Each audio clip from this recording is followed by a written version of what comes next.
Assalamualaikum warahmatullahi wabarakatuh. Halo everyone. Perkenalkan, nama saya Sri Hasuti dari kelas RA5 semester 1 Prodi Manajemen. Di sini saya akan mempresentasikan tentang pengendalian dan komitmen dalam organisasi. Sudah ada yang tahu belum? Pengendalian itu apa? Pengendalian adalah serangkaian langkah yang dilakukan untuk mengukur dan mengevaluasi kinerja organisasi serta memastikan bahwa tujuan dan standar yang telah diterapkan tercapai. Nah, tujuan pengendalian ini untuk memastikan bahwa aktivitas organisasi bisa berjalan dengan sesuai rencana dan yang sudah ditetapkan.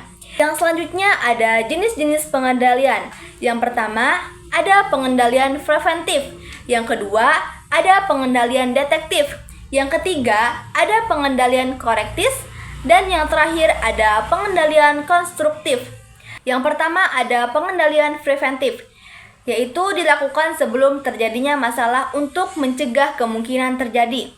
Pengendalian preventif ini yaitu langkah-langkah yang diambil untuk mencegah terjadinya masalah atau kesalahan atau penyimpangan sebelum hal tersebut terjadi. Jadi pengendalian preventif ini yaitu mencegah terjadinya masalah. Yang kedua ada pengendalian detektif. Pengendalian detektif itu yaitu dilakukan untuk mendeteksi adanya masalah atau pelanggaran setelah terjadinya. Pengendalian detektif ini yaitu menemukan masalah. Yang ketiga ada pengendalian korektif. Dilakukan setelah terjadinya masalah untuk memperbaiki dan mengatasi masalah yang terjadi. Pengendalian korektif ini yaitu memperbaiki masalah atau mengembalikan situasi. Yang terakhir ada pengendalian konstruktif, yaitu dilakukan melalui pelatihan, pengembangan, dan pemberdayaan sumber daya manusia. Pengendalian konstruktif ini yaitu meningkatkan kerja. Yang selanjutnya yaitu proses pengendalian. Yang pertama, ada perencanaan. Perencanaan ini yaitu menetapkan tujuan, sasaran, rencana awal yang dijalankan. Yang kedua, ada pelaksanaan, yaitu menjalankan rencana awal, rencana tadi yang telah ditetapkan. Yang ketiga, ada pengawasan, yaitu mengamati atau memantau karyawan yang bekerja, apakah sesuai dengan rencana atau tidak. Yang selanjutnya yaitu cara pengendalian.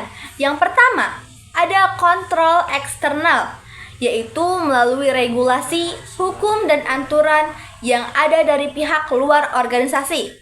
Yang kedua, ada kontrol internal, yaitu melalui sistem dan prosedur internal yang telah ditetapkan di dalam organisasi. Yang selanjutnya yaitu sifat pengendalian. Nah, sifat pengendalian ini harus bersifat proaktif, fleksibel, dan berkelanjutan. Pengendalian juga harus mampu mengidentifikasi dan mengatasi permasalahan yang muncul dengan cepat dan efektif.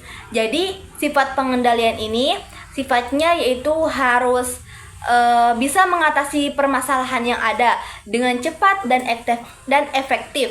Selanjutnya yaitu waktu pengendalian. Pengendalian dapat dilakukan secara berkesinambung, baik secara simultan atau sebelum dan setelah kegiatan berlangsung. Nah, yang selanjutnya yaitu komitmen organisasi. Sudah ada yang tahu belum komitmen organisasi itu apa? Nah, komitmen organisasi adalah sikap loyalitas dan kesetiaan karyawan terhadap organisasi. Bentuk-bentuk komitmen organisasi yaitu yang pertama, ada komitmen afektif, yaitu tipe komitmen di mana karyawan merasa memiliki hubungan emosional yang kuat dengan perusahaan. Yang kedua, ada komitmen normatif, yaitu tipe komitmen di mana karyawan merasa memiliki kewajiban moral untuk tetap tinggal di perusahaan. Yang terakhir atau yang ketiga, ada komitmen kontinu, yaitu tipe komitmen di mana karyawan tetap tinggal di perusahaan karena tidak memiliki pilihan lain. Yaitu ada ciri-ciri komitmen organisasi yang tinggi. Yang pertama, ada loyalitas tinggi. Yang kedua, ada keterlibatan dan ketergantungan. Yang terakhir, ada keinginan untuk berkembang dan berpengaruh. Nah, yang pertama ada loyalitas tinggi, yaitu karyawan merasa senang dan bangga atas mereka bekerja di perusahaan tersebut. Yang kedua, ada keterlibatan dan ketergantungan. Jadi, karyawan merasa terlibat atau ketergantungan karena bekerja di perusahaan tersebut. Yang ketiga, ada keinginan untuk berkembang dan berpengaruh. Jadi, karyawan merasa dapat tumbuh dan berkembang di perusahaan tersebut. Jadi, dia tuh pengen mengembangkan perusahaan tersebut untuk masa depannya yang lebih baik. Yang selanjutnya yaitu ada aspek-aspek komitmen organisasi. Yang pertama, ada kepercayaan. Jadi kepercayaan ini bisa menjadi fondasi untuk membangun hubungan positif antara karyawan dan organisasi atau sesama organisasi. Yang kedua, ada kepuasan kerja. Jadi karyawan ini merasa puas setelah bekerja. Karyawan ini merasa puas bekerja di perusahaan ini. Yang ketiga, ada komitmen manajemen. Komitmen manajemen itu karyawan saling mendukung untuk mencapai tujuan bersama di perusahaan tersebut. Yang selanjutnya ada faktor yang mempengaruhi komitmen dalam organisasi. Yang pertama ada kepemimpinan. Nah, pemimpin yang baik bisa meningkatkan kinerja atau komitmen yang baik lagi untuk karyawannya. Yang kedua ada lingkungan kerja. Jadi lingkungan yang baik bisa meningkatkan lingkungan kerja yang baik juga untuk karyawannya. Yang ketiga ada keseimbangan kehidupan, yaitu karyawan merasa seimbang dengan perusahaannya. Yang selanjutnya ada implikasi komitmen organisasi dalam kinerja organisasi.